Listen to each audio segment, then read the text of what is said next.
Hi everyone, welcome back to my channel Lanthantra. বন্ধু বান্ধৱীসকল এতিয়া সবৰ মনত এটাই কথা চলি আছে যে স্কুল এলটমেণ্ট কেতিয়া হ'ব আৰু আমি কেতিয়াৰ পৰা স্কুল যাব পাম।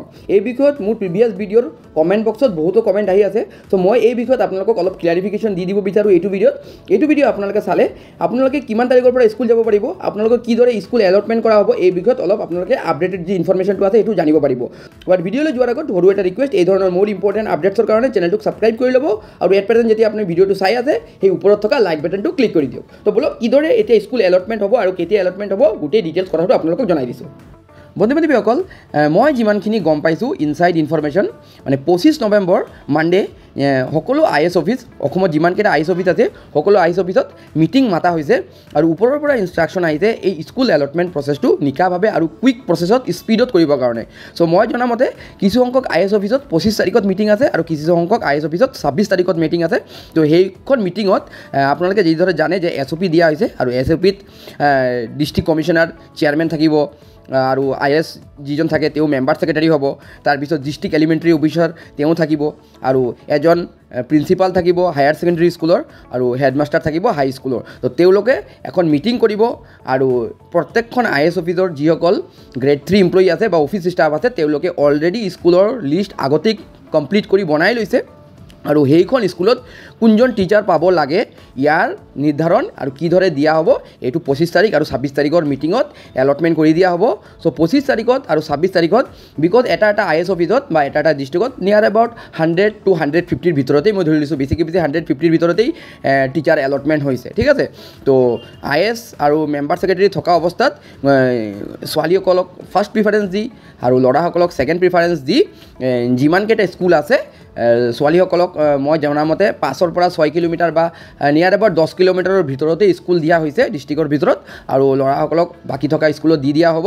চ' এইদৰে 25 তাৰিখ আৰু 26 তাৰিখত গোটেইকেইটা স্কুলত টিচাৰ এলট কৰি দিয়া হ'ব, ঠিক আছে। চ' এইটো ইনচাইড ইনফৰমেশ্যন আছে। কিছু সংখ্যক স্কুলত মানে IS অফিচত 25 তাৰিখত মিটিং আছে, কিছু সংখ্যক IS অফিচত 26 তাৰিখত মিটিং আছে। তো 25 আৰু 26 তাৰিখত স্কুল কাগজত মানে নেমৰ এগেইনষ্টত স্কুল এলট কৰি দি দিয়া হ'ব, ঠিক আছে। আৰু এতিয়া আৰু এটা কথা আহোঁ, আপোনালোকে ইতিমধ্যে জানে যে স্কুল এলটমেণ্ট প্ৰচেছত কিছু সংখ্যক IS অফিচত বিসংগতি হৈছে আৰু এইটো লৈ গভৰ্ণমেণ্ট আৰু এডুকেশ্যন মিনিষ্টাৰক খুব মানে এটা ষ্ট্ৰিক্ট ইনষ্ট্ৰাকশ্যন দিছে যে এই ধৰণৰ বিসংগতি নহ'বৰ কাৰণে কেলৈ গভৰ্ণমেণ্টৰ ফাৰ্ষ্ট এণ্ড ফৰমষ্ট প্ৰায়ৰিটি হৈছে ৰিক্ৰুটমেণ্টটো নিকাভাৱে কৰাটো, ঠিক আছে। চ' এই সম্পৰ্কে নগাঁও IS অফিচ আৰু কাছাৰ IS অফিচ এইদৰে বহুকেইটা IS অফিচক ইনষ্ট্ৰাকশ্যন দিয়া হৈছে আৰু বাকীকেইটা IS অফিচক ইনষ্ট্ৰাকশ্যন দিয়া হৈছে যে স্কুল এলটমেণ্ট প্ৰচেছটো পূৰা নিকাভাৱে কৰিবৰ কাৰণে, ঠিক আছে। চ' 25 তাৰিখ আৰু 26 তাৰিখত নিকা ভিত্তিত গোটেইকেইটা এপইণ্টমেণ্ট কৰি দিয়া হ'ব আৰু ইয়াৰ পাছত আপোনালোকক মানে ধৰক 25ৰ পৰা 29ৰ ভিতৰত যিকোনো এটা দিনত, ধৰক 25 বা 26 তাৰিখতো মিটিং হ'ব, ইয়াৰ পাছত যিকোনো এটা দিনক আপোনালোকক এখন হোৱাটছআপ গ্ৰুপ বা আপোনালোকক টেলিফোন কৰি ফোনত আপোনাৰ যিখন নম্বৰ দিয়া আছে সেইখনত ফোন কৰি আপোনাক মাতা হ'ব যে ইমান তাৰিখত ডিষ্ট্ৰিক্টত আপোনালোকে যাব লাগিব বা IS অফিচত আকৌ আপোনালোকে যাব লাগিব আৰু সেইখন IS অফিচত আপোনালোকে সেইদিনাখন গ'লে আপোনাৰ হাতত আৰু এখন এপইণ্টমেণ্ট লেটাৰ উঠাই দিয়া হ'ব, আপোনাক আৰু এখন এপইণ্টমেণ্ট লেটাৰ দিয়া হ'ব আৰু সেইখন এপইণ্টমেণ্ট লেটাৰতেই আপোনাৰ স্কুলৰ নামখন উল্লেখ থাকিব আৰু ইয়াৰ পাছত 2 দিন বা 3 দিন সময় আপোনালোকক দিব, কেলৈ কি বহুতৰ যাবলৈ বা এটা জেগাত গৈ ছেটেল হ'বলৈ অলপ সময় লাগে। তো 2 দিনৰ পৰা 3 দিন আৰু সময় দিব। ইয়াৰ পাছৰ দিনাখনো আপুনি জইন কৰিব পাৰে সেইখন স্কুলত গৈ, বা তথাপিও 2 দিনৰ পৰা আৰু 3 দিন সময় দিব আপুনি ৰেচপেক্টিভ স্কুলত গৈ স্কুল জইনিং কৰিব আৰু তাৰ পাছৰ পৰা ডেইলি স্কুল গৈ থাকিব, ঠিক আছে। চ' এইটো আছিলে মই জনামতে যিমানখিনি গম পাইছোঁ ইমানখিনি আপোনালোকক জনাই দিছোঁ। আৰু এটা কথা আপোনালোকক কৈ দিব বিচাৰোঁ, বহুতে কৈ আছিলে যে দাদা ল'ৰাসকলক এপইণ্টমেণ্টটো কিয় ইমান দূৰত দিছে, কিয় স্কুল চিলেকশ্যন প্ৰচেছ দিয়া নাই। চোৱা ভাইটি ভণ্টিহঁতক ল'ৰাসকলৰ কাৰণে বেয়াই লাগে, কিন্তু আমাৰ ছোৱালীসকলৰ কথাও বেছি ভাবিব লাগিব, কেলৈ আজিকালি ছেফটি এণ্ড ছিকিউৰিটি আপোনালোকে চবেই জানে, চবৰ ঘৰতেই ছোৱালী এজন আছে, বিকজ ছেফটি এণ্ড ছিকিউৰিটিটো কিমান ডাঙৰ এটা মেজৰ এটা ইছ্যু হৈ পৰিছে।